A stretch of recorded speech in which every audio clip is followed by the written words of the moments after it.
Welcome back to On a Journey with Giselle. I am your host, Giselle, and I'm so excited that you're back, y'all. We are ending the month of G, the month of spring coming into fruition. Y'all, we talked about last week on the episode how I celebrated my birthday and how I just rested and how I allowed myself to just be and to be still and to reflect and how that brought me fullness and what I needed at that time. I've been going through the weeks and, it's been really good. I went hiking and I'm fresh off of a workout. Check out the episodes prior to this, but I've been doing some working out and I have been really honing in on my running. So I just got to run in. I ran a 5K, a 10K, excuse me, a 10K at the top of the year and at the top of this month. So I wanted to kind of just keep up the momentum, maintain, not let it go to waste. So that's what I've been up to fresh off. But I really wanted to record this episode like right now, because it was fresh in my head and I wanted to share this information because I know somebody needs to hear it the way I heard it. So I was on a hike. I went hiking and I was just out there and I love going hiking. I don't put any music in. I just listen. I speak to people if there's people on the trail, but most of the time it's just, me listening.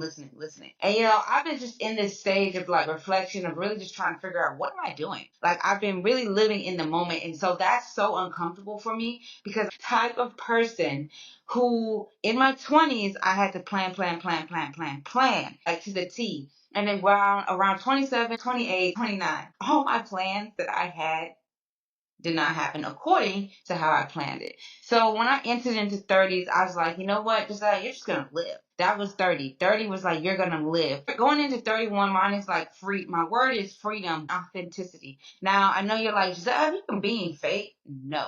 I have not been being fake, but what I have been walking in is not my true authenticity. You have an authenticity of what is taught to you and what you see, and some of that sometimes that can interrupt who your true authentic self is. And that's the person where you really just do what makes you feel good, not what was taught to you, not what you think you should do because you were taught it, or it's how somebody might perceive you, but really how you feel good, what makes you feel confident, what makes you feel uplifted, what makes you feel fulfilled, right? So I've been really wanting to embrace that, and I am going to embrace freedom, true freedom, being free from bound, like things that have held me bound, thoughts, additions that kept me bound and not allowed me to walk in my full and true authentic self.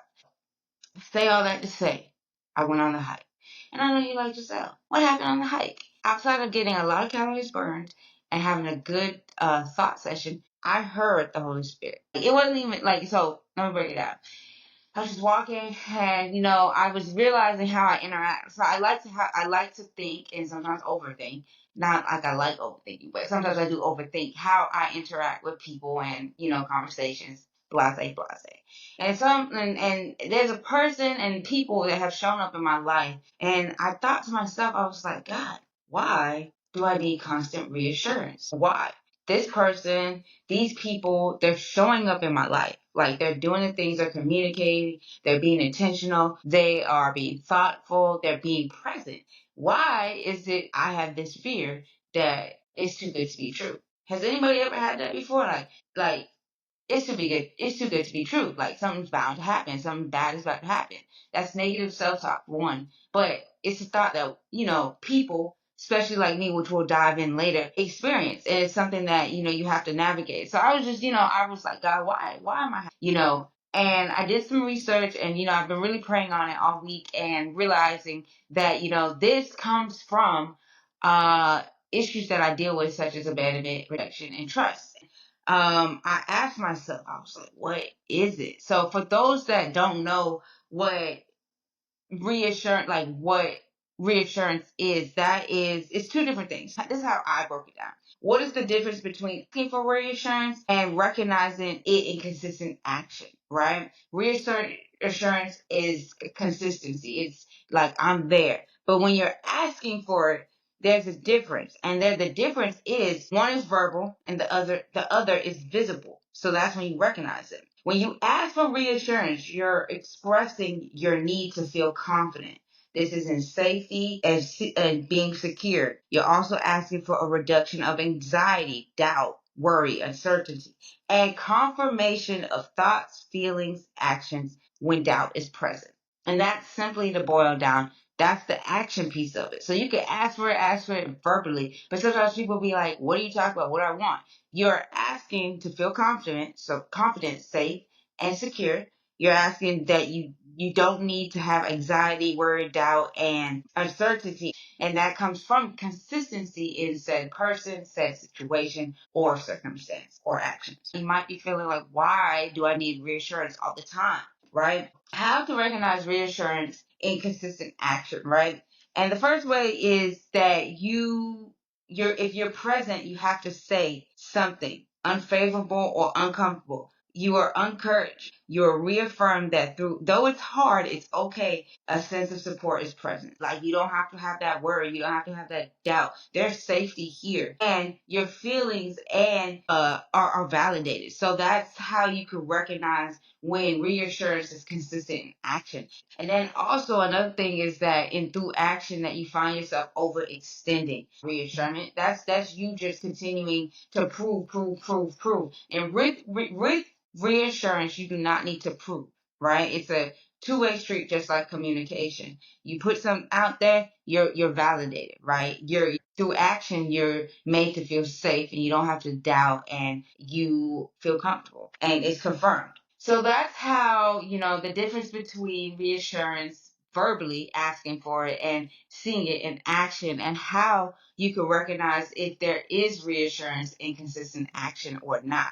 Okay. And I wanted to give that example before I go into the possible triggers. There are triggers that you might be like, okay, how do I know if I'm struggling with this? Like, what is this? And so I took my own personal triggers, not my own specifically. I did do research, but these all resonate with me. And for me, what I realized with reassurance, I had to think about what my emotional boundaries were. And emotional boundaries are just similar to boundaries. Like, what are the things that make that cross your emotional peace, right? What makes you angry? What makes you sad? What makes you like feeling lonely? What makes you overthink, right? And so I had to understand what my emotional boundaries were. And for me, consistency, clarity, and communication are very big, because with all of those there comes different things. If there's consistency, I already know that there's reassurance. There's a mutual respect, and I don't have to overextend. And when there's communication, that I don't have to worry about, being the only person talking or overextending myself, and that results back to the other emotional boundaries: clarity, consistency, and consideration. So being aware of your emotional boundaries and reflecting on what drives your need for reassurance. So, like I said, knowing your emotional boundaries. So the first thing is to, like, that can help you, when you're feeling like that you're not being reassured, and it might be getting to you, like, mentally and emotionally. You want to recognize self-validation. So, do practices such as gratitude exercises, affirmation, or journaling to affirm your worth internally. Don't let somebody else's definition of their behavior define if you are worthy or not. Like, you should not seeking their reassurance that you are capable of doing something or you're worthy of something. Take time to, like, reaffirm who you are. I woke up this morning. I am a beautiful person. I am a beautiful woman. I'm a queen. I can do anything I put my mind to. I made it through this situation. Simple as that. And you don't have to say it all, like, you don't have to spend hours doing it. A quick 1, 2, 3, look in the mirror, check yourself out, and it can turn a day around. Like, give it a chance. Next thing that helps, this is one of my favorite, is like sometimes when I'm feeling like second guessing myself, I might be in having that need to seek reassurance, and I'm not feeling it, and I don't really have the method to really take time or the energy to take time to do gratitude practices or self-validation practices. Then I provide reassurance for other people. So what does that look like?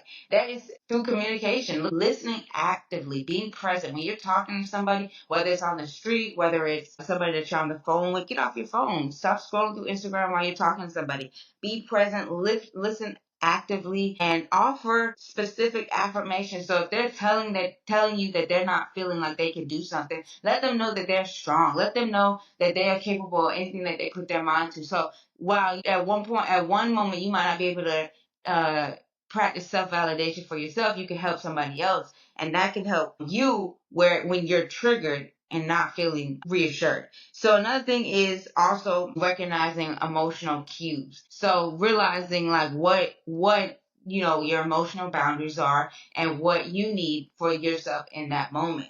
And the next thing that you could do is just to realize that when you are triggered or you're helping somebody else and you're like, I want you to know that I'm there for you. You're trying to provide for them in a way that they feel reassured, trying to give them confirmation. So this comes into play of balancing reassurance and independence, right? You want to be able to empower but not enable, right? So when you are seeking reassurance, you want to be able to be empowered, but not to lean on that person or that situation as the only hope that you are capable, you are worthy, or you are special. Like you should not do that. You should feel empowered and know that you can do it and keep moving on. But you shouldn't be relying on that situation, person, or circumstance as the end all be all, right? And vice versa. They should not be relying on you. And that could go into, really honing in and knowing what your emotional boundaries are when it's taking a toll on you. And that's when you can learn to step aside, right? And I wanted to bring that up because, I talked about in the beginning, all of this feeling and desire of reassurance can come from various issues such as abandonment, rejection, neglect, different things, right? To point out a few, and trauma that you've experienced. And I wanted to talk about that because we've all experienced some form of trauma, right? All of ours are not the same, but we've all experienced it in some realm or another. And I wanted to speak about this because when you think about reassurance, and we just talked about having a balance, sometimes trauma can make healthy relationships feel unsafe. And that becomes an issue because there's a constant fear of mistrust and having to survive. When you deal with trauma,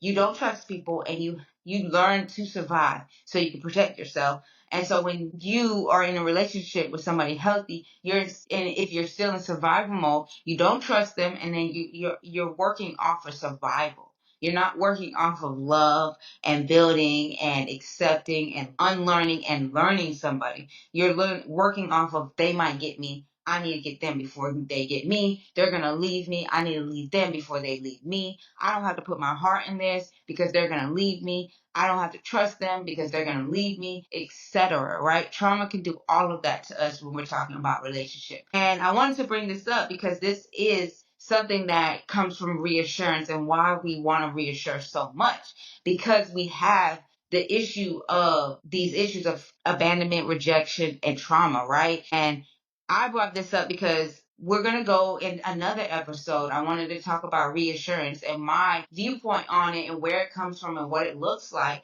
and ways to deal with it. But next, we're going to talk on the show on my perspective of and research perspective of how trauma can make a healthy relationship that is safe feel unsafe. And we just went through a little brief summary of why it happens. And we're going to dive deeper into my perspective and research. And we're also going to talk about how you can heal. As a person that is healing and has gone through years of healing, I really wanted to share that with y'all. So stay tuned. As you go through this week, I want you to work on your emotional boundaries. Identify 3 emotional boundaries that you want to work on, right? And that you could start putting into your life. It's going to help you out, y'all. I really want you to take time to write out, what are my emotional boundaries? You got your physical, right? You maybe got your financial, right? You maybe got your social. But it's really important to identify your mental and your emotional boundaries because that's another part of you. And that goes to the whole body. And speaking of whole body, if you have not yet got an opportunity to check out and tune into my book and purchase it, Whole Body Consistency, where I talk about it's a guide to help you living in consistent whole body living and wellness and fitness. And there's a 2-month workout plan. There's methods on how to stay consistent, not only physically, but mentally and emotionally. Go ahead and get that copy. And you can also tune in and check out my fitness journal to help you on your fitness journey. There's prompts in there to help you reflect. So it's not just fitness, but it's also emotional and mental journaling that you can practice and partake in too, and start your journey to consistency, because that's what we're on, right? This is the year of consistency. This is the year of freedom and walking in true authenticity, being yourself. And I wanted to help you do that. So make sure the link is going to be in the Bible. Go ahead and click that link, share it with a friend, and let's start our journey. And this is our episode for today. So next time, stay tuned. We're going to be talking about how we allow trauma to affect healthy things, relationships, and make them, like, when they're healthy, how they feel unsafe and how we can go about healing in that. So until next time, you know what I like to say: peace, love, and happiness. And remember, only you define your destiny.